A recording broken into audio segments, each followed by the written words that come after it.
Welcome friends, secrets of gods में मैं सिद्धार्थ ब्रह्मभट्ट आप सभी का एक बार फिर से स्वागत करता हूँ।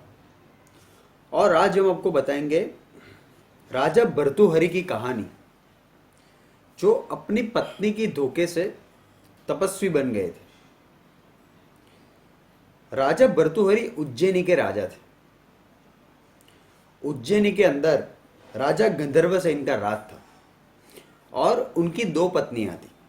एक पत्नी से विक्रमादित्य और दूसरी पत्नी से भर्तृहरि उनका जन्म हुआ था। भर्तृहरि नीति शास्त्र और धर्म में माहिर थे और राजा विक्रमादित्य अपनी शूरवीरता के लिए जाने जाते थे। बड़े होने के कारण पूरा राज्य भर्तृहरि को मिला। भर्तृहरि की दो पत्नियां थी और उसके बावजूद भी उन्होंने तीसरा विवाह किया। उसका नाम था पिंगला, जो काफी सुंदर थी। इसलिए भर्तृहरि उन पे मोहित थे और उनका पूरा ध्यान राजपाट के अलावा अपनी पत्नी पिंगला पे रहता था। एक बार उनके उज्जैन में आगमन हुआ गुरु गोरखनाथ का। गुरु गोरखनाथ का जब उज्जैन में आगमन हुआ, भर्तृहरि ने पूरे आदर और सत्कार सम्मान के साथ उनको बुलाया, उनका सत्कार किया। इससे गोरखनाथ प्रसन्न हुए और गोरखनाथ ने भर्तृहरि को एक फल दिया। भर्तृहरि को एक फल देते हुए गोरखनाथ ने यह कहा कि इस फल को खाने से आप सदैव जवान बने रहोगे, आपको कभी भी बूढ़ापन नहीं आएगा। भर्तृहरि ने वो फल ले लिया गोरखनाथ से और बाद में उन्होंने सोचा कि ये फल का वो क्या करेंगे। ये फल की आवश्यकता उनकी पत्नी पिंगला को है। अगर वो ये फल खाएगी कि सदैव के लिए सुंदर और जवान बनी रहेगी। इसलिए भर्तृहरि ने वो फल पिंगला को दे दिया। अभी भर्तृहरि की जो पत्नी थी पिंगला, वो पिंगला भर्तृहरि पे मोहित नहीं थी, लेकिन भर्तृहरि की पत्नी पिंगला वो उनके राज्य के कोतवाल पे मोहित थी। इसलिए पिंगला ने वो फल कोतवाल को दे दिया कि अगर कोतवाल ये फल खाएगा तो मेरा प्रेमी ज्यादा जवान बने रहेगा, उसको बूढ़ापन नहीं आएगा। लेकिन अभी ये जो कोतवाल था वो उज्जैन की एक वेश्या के प्रेम में था। इसलिए उस कोतवाल ने उस फल को उस वेश्या को दे दिया। लेकिन उस वेश्या ने ये सोचा कि अगर वो ये फल खाएगी तो उसको पूरी जिंदगी बूढ़ापा नहीं आएगा, यानी कि वो जवान बनी रहेगी और इससे बुरे कर्म, जो बुरा कर्म है वो उसको लंबे समय तक करना पड़ेगा, जब तक उसको बूढ़ापा फिर से नहीं आएगा।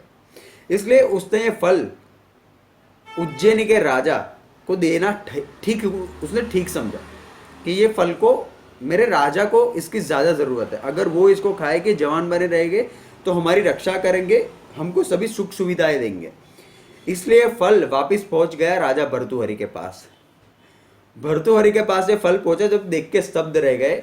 उन्होंने उस वेश्या से सब पूछा, तब उन्होंने मालूम किया, तब उन्हें पता चला कि ये सब उनकी पत्नी पिंगला ने किया। जब पिंगला की सच्चाई के बारे में राजा भर्तृहरि को पता चला, तब उनके मन में वैराग्य उनके मन में जागृत हो गया। धर्म और नीति शास्त्र में तो वो माहिर थे ही। इस तरह से उनके मन में वैराग्य अपनी चरम सीमा तक पहुंच गया और अपनी पत्नी के धोखे से वो इतने आहित हुए कि उन्होंने राजपाट का त्याग कर दिया, अपना पूरा राज विक्रमादित्य को सौंप दिया और वे शहर से दूर तपस्या करने लगे। आज भी उनकी गुफा मौजूद है उज्जैनी में और राजा भर्तृहरि और उनके भतीजे गोपीचंद की गुफा मौजूद है। गुरु गोरखनाथ के शिष्य वो बाद में बन गए थे और उन्होंने 12 साल तक उज्जैनी की उस गुफा के अंदर घोर तपस्या की थी। आज भी उनकी गुफा और उनके भतीजे गोपीचंद की गुफा वहां पे मौजूद है, शिप्रा नदी के तट पर। 12 साल तक बाद में भर्तृहरि ने वहां पे तपस्या की उस गुफा के अंदर और उनकी तपस्या में इतना बल था। 12 साल उन्होंने जो तपस्या की उसमें इतना बल था कि इंद्र भी उनकी तपस्या से भयभीत हो गए थे कि अगर भर्तृहरि इस तरह से तपस्या करते रहे तो वो स्वर्गलोक पे अपने आधिपत्य को स्थापित कर सकते हैं। इसलिए इंद्र को भय हुआ भर्तृहरि की तपस्या से और उन्होंने एक बड़ी शिला भर्तृहरि की गुफा पे गिरा दी जहां पे वो तपस्या कर रहे थे। उस गुफा का स्थान जहां पे भर्तृहरि तपस्या कर रहे थे, वो स्थान आज भी उज्जैनी में मौजूद है। उज्जैनी शहर से दूर, थोड़ी दूर वहां पे गुफा है, शिप्रा नदी के तट पर। वहां पे आज भी उनका ये स्थान मौजूद है जहां पे उन्होंने तपस्या की थी। आज भी उनकी प्रतिमा है, आज भी वो धूनी जलती है, जलती नहीं है बल्कि उनकी राख जो होती है, जो भस्म, वो आज भी गर्म रहती है। और ठीक उनके गुफा के पास ही एक और भी रास्ता है, माना जाता है वो रास्ता चारों धाम की ओर से सीधा निकलता है, सीधा चार धाम की ओर वो रास्ता जाता है। भर्तृहरि की तपस्या भंग करने की जब इंद्र ने कोशिश की, जब शिला उनकी गुफा पे गिराई, तब भर्तृहरि ने अपने एक हाथ से वो शिला को रोक लिया था अपने तपोबल से, और 12 साल तक उन्होंने उसी स्थान पर वो अड़े रहे और उन्होंने तपस्या की। और जब इंद्र ने शिला गिराई, तब उन्होंने अपने पंजे से उसको रोक के रखा। उनका जो पंजा था, उसका निशान आज भी उस गुफा में बना हुआ है, ठीक उनकी प्रतिमा के ऊपर के स्थान पर जहां पे उन्होंने उस शिला को रोक के रखा था। वो पंजे का साइज भी काफी बड़ा है, उससे हम अंदाजा लगा सकते हैं कि उनकी काठी यानी कि उनका कद कितना विशाल होगा भर्तृहरि का।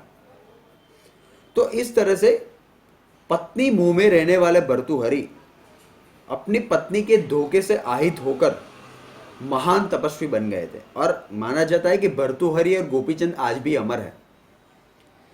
और कुंभ मेला जब होता है, तब आज भी भर्तृहरि और गोपीचंद वहां पे उपस्थित होते हैं।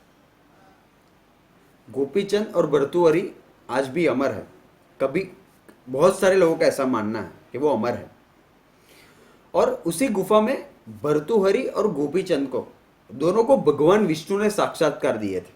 जब उनकी तपस्या सफल हुई, उन्होंने भगवान विष्णु के साक्षात दर्शन किए थे और बाद में भगवान नीलकंठेश्वर महादेव ने भी उनको दर्शन दिए थे।